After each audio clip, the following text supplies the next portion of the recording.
Welcome to Matters of Light. Today our show is about the fashion of compassion. I know for many of you, compassion can be many things.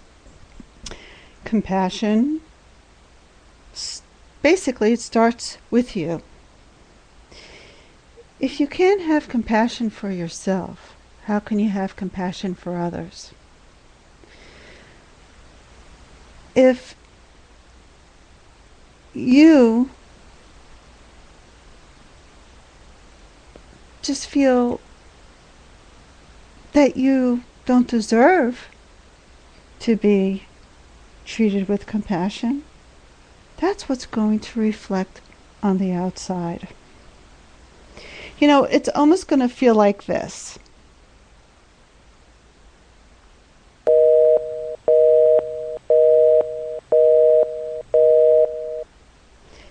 That's how you're going to feel. Like a busy signal.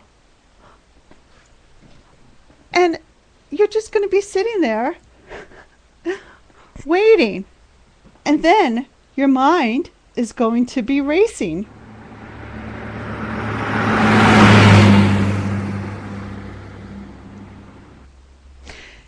That's what happens when our mind is on warp speed. Because we have so many thoughts that our mind is racing like a sports car. So how can we possibly feel compassion when our mind is going, But most of us really are like this.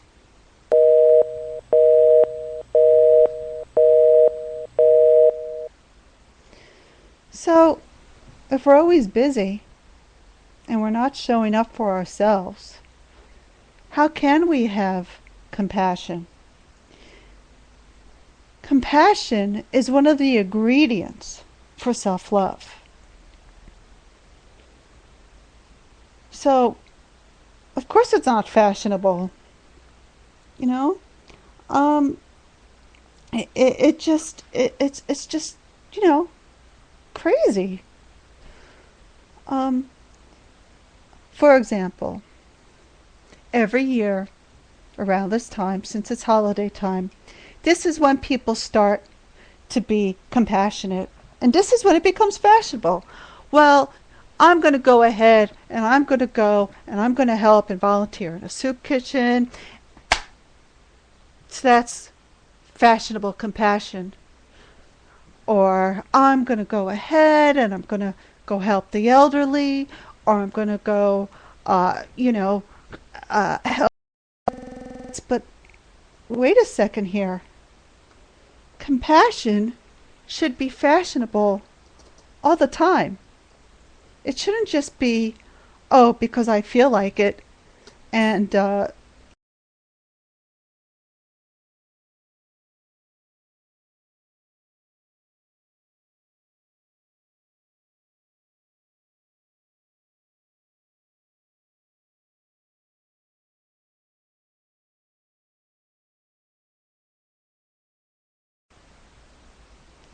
sorry about that.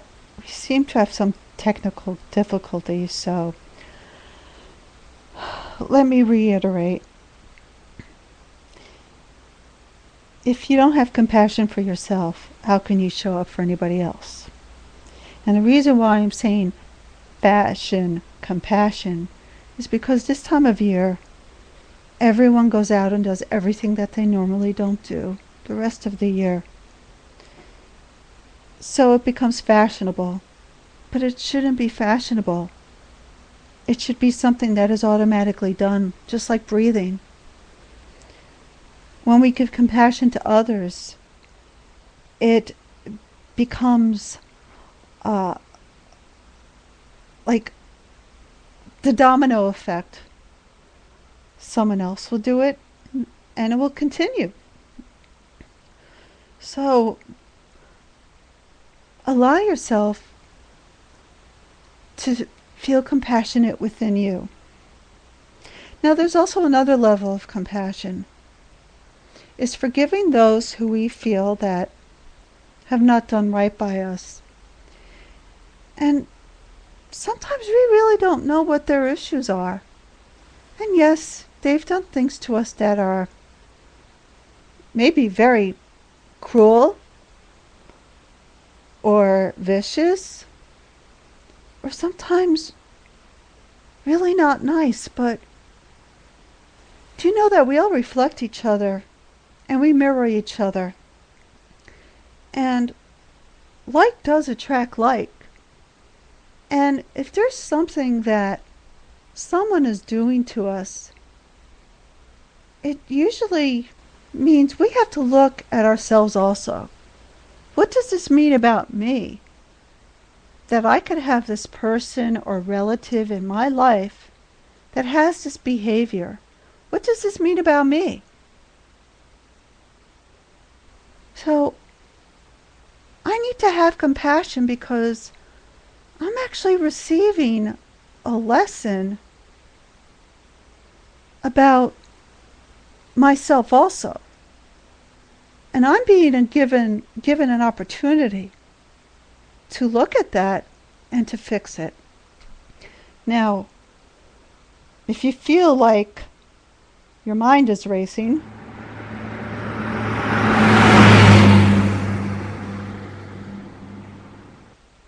and you keep feeling like no one's answering,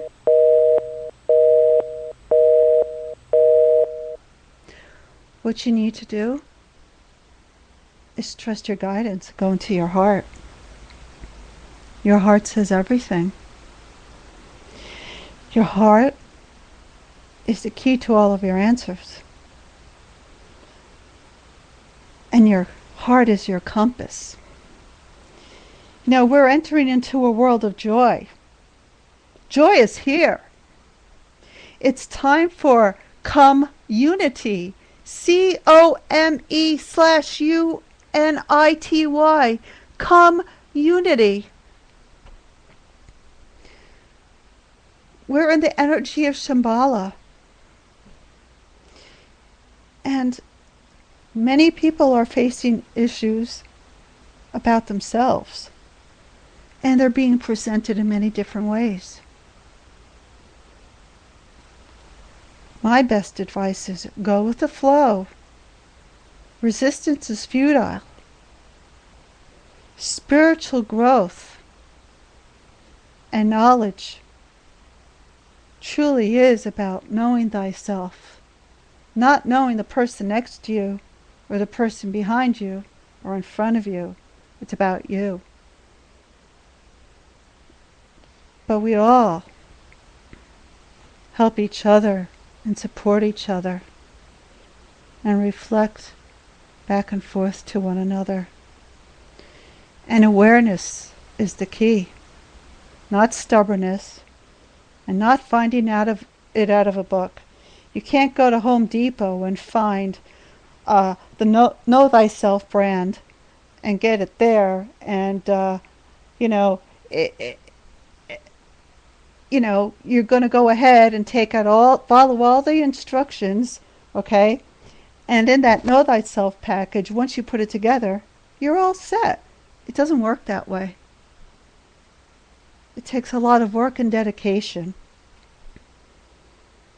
You really have to be committed to wanting to grow, to know thyself. It's not a cakewalk, but it is a joyous walk. And there are many people out there who have a lot of love in their heart, who are ready to guide many people into this new energy, which is a loving energy. And yes, there are many things changing and shifting, but it's all part of bringing the beauty into the world, and the beauty is here. Just allow yourself to open up your eyes and see it. Now I just really would like all of you to sit down and just take time to center yourselves and breathe. Really breathe. You know, we all do shallow breathing. Many of us really don't breathe. What I mean by breathing is breathing in through your nose and out through your mouth, and really feeling that breath and letting that breath out. And while you're letting that breath out, you're bringing in light. Light that is universal. Light that is love. And no, I'm not Miss New Age here. This is totally different. I'm talking about authenticity. Something that is very special. Something that we all have the right to know. Our divine essence is what matters. Our divine nature. And do not live in fear. Do not buy into those who are trying to scare you about December 21st. And tomorrow's 12/12. Another energy will be coming in, which is great. But embrace it with joy and a smile and excitement and passion.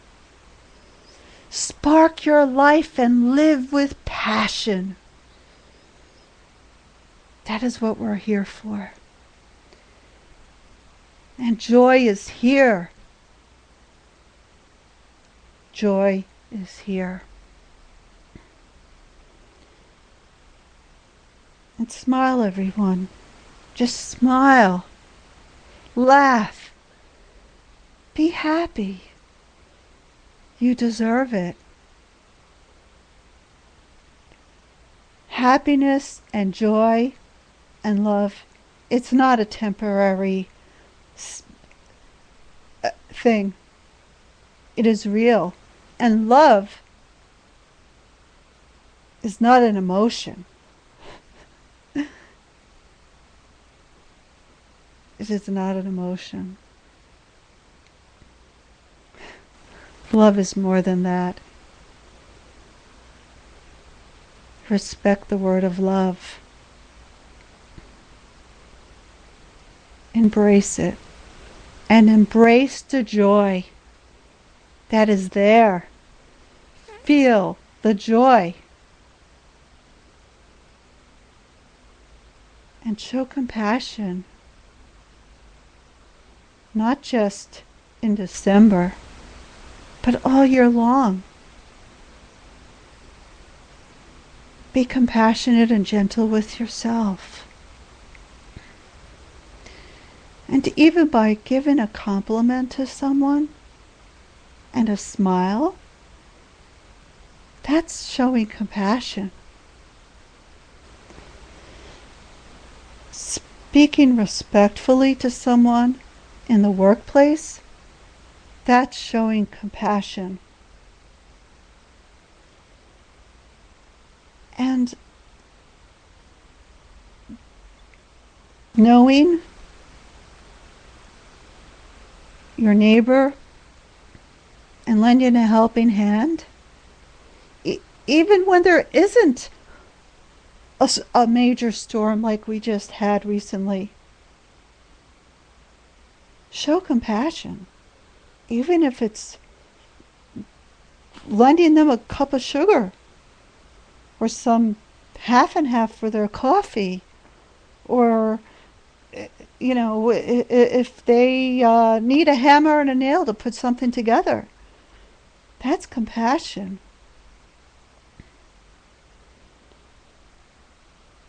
So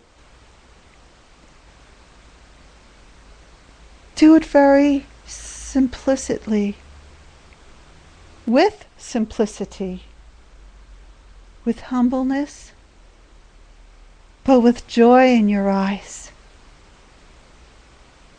And embrace that person. And give them a hug. And a smile. And that will make you feel good also. That will really make you feel good. Because that is also spreading light. Doesn't matter what your belief system is. Light is for everybody. Love is for everybody. Joy is for everybody. Compassion is for everybody. Empowerment is for everyone. And remembering our divine essence and nature is for everyone. And just be true to yourself. But treat yourself kindly, and others will treat you kindly. And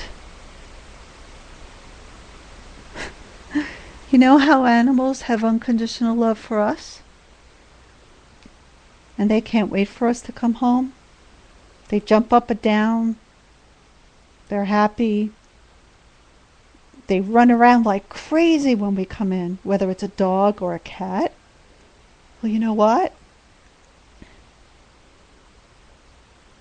That's true unconditional love.